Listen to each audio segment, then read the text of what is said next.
বিগত 5 বছর পর এই দেশের মাটিতে পা রাখলাম। কি যে অনুভূতি, কি যে ভালো লাগছে আমার।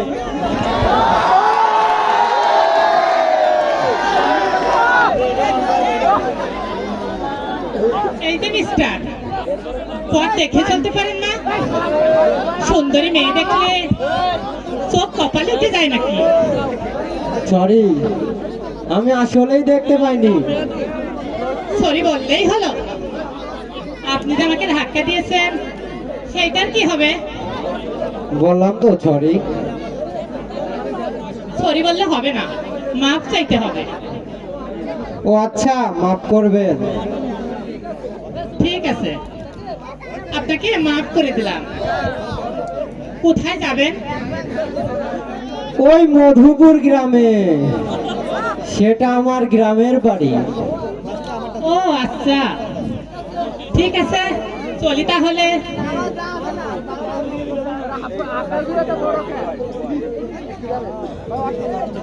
এই দাঁড়ান না একটু, আপনার নামটা কি জানতে পারি? হ্যাঁ অবশ্যই, আমার নাম বিথি। খুব সুন্দর নাম তো। যেমন আপনি সুন্দর, তেমনি আপনার নামটাও অনেক সুন্দর। দেখবেন বেশি প্রশংসা করতে গিয়ে আবার প্রেমে পড়ে যাবেন না কিন্তু। থাকেন, আমার অনেক তাড়া আছে। প্রেমে পড়লে অসুবিধা কোথায়? তোমার মতো এত সুন্দর মেয়ের প্রেমে পড়লে আমি নিজেকে ধন্য মনে করতাম। যাক, পরে ভেবে দেখা যাবে।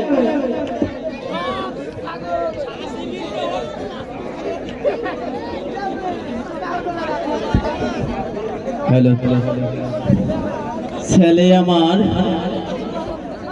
কয়েক বছর হলো বিদেশ গেছে লেখাপড়া করার জন্য, কিন্তু আজ পর্যন্ত তার কোনো খোঁজ নেই। সুমনের মা, তুমি চিন্তা করো না সুমনের বাবা। আল্লাহ চাইতো আমাদের ছেলে আমাদের কাছেই ফিরে আসবে। হে আল্লাহ, তুমি আমার ছেলেকে আমার কোলে ফিরিয়ে দাও। আমি এসে গেছি মা, আমি এসে গেছি বাবা, আমি এসে গেছি। আর কোনো চিন্তা নেই, আর কোনো দুঃখ নেই বাবা। আমি ব্যারিস্টারি পাস করেছি। এখন থেকে তোমাদের আর কোনো কষ্ট করতে হবে না বাবা।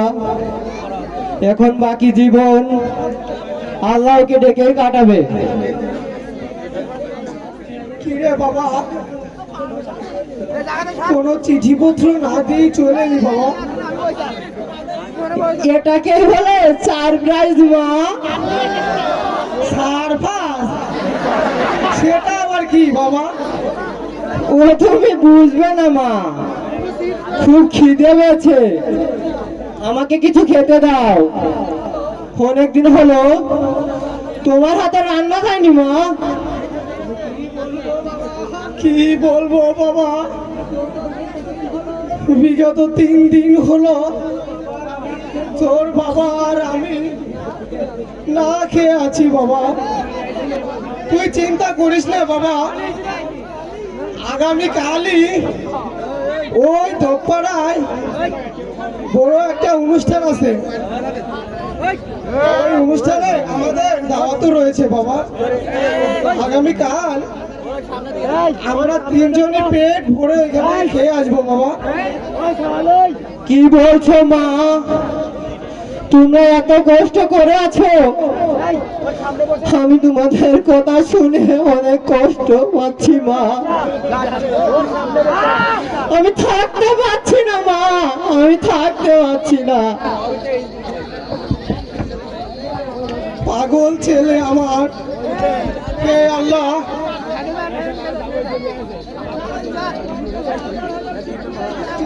কাছে হাজার হাজার শুকরিয়া, আমার ছেলেকে আমার কোলে ফিরিয়ে দিয়েছো, আমার কোলে ফিরিয়ে দিয়েছো।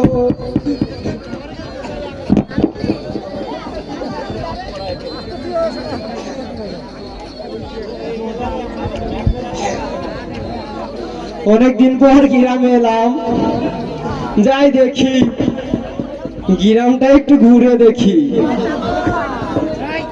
কি চমৎকার আমাদের এই গ্রাম, অপূর্ব সৌন্দর্য,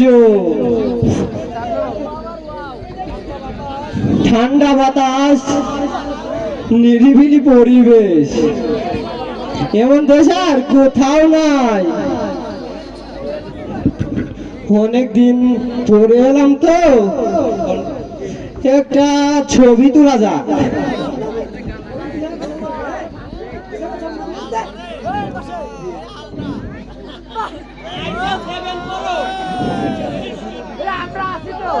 সুন্দর দেখছে তো, ফোনের মধ্যে আমি কি দেখতেছি। শুভ সকাল। শুভ সকাল। কি সুন্দর ঘটনা, আগামীকাল আপনাকে দেখে ঘুমিয়েছি, সকালে উঠে আপনাকেই দেখলাম। আমাকে দেখলেন মানে? আপনি চমকে উঠলেন নাকি? আরে মজা করলাম, প্রকৃতপক্ষে গ্রাম দেখবো বলে বেরিয়েছি, কিন্তু আপনাকে দেখে আমার গ্রাম দেখা হয়ে গেছে। তো আপনি কোথায় যাচ্ছেন? মা বলল আমাদের এক আত্মীয়কে দাওয়াত দিতে, তাই সেখানে যাচ্ছিলাম। তো আমি কি দোষ করেছি? মানে আমি বাদ কেন? বাদ? মা মানে মা তো আর আপনার কথা জানে না। কিন্তু আপনি তো জানেন। হ্যাঁ আমি জানি, আপনি কাল বিকেলে আমাদের বাড়িতে আসবেন। বিকেলে মানে? আমার সকাল দুপুর রাত এখন সবই তো আপনি। এটা আপনি কি বলছেন? আমি তো কিছুই বুঝতে পারছি না। আমিও না, আপনাকে দেখার পর আমার ব্রেন তালগোল বাকিয়ে গেছে। চলুন না গ্রামটা একটু ঘুরে দেখি। চলুন তাহলে।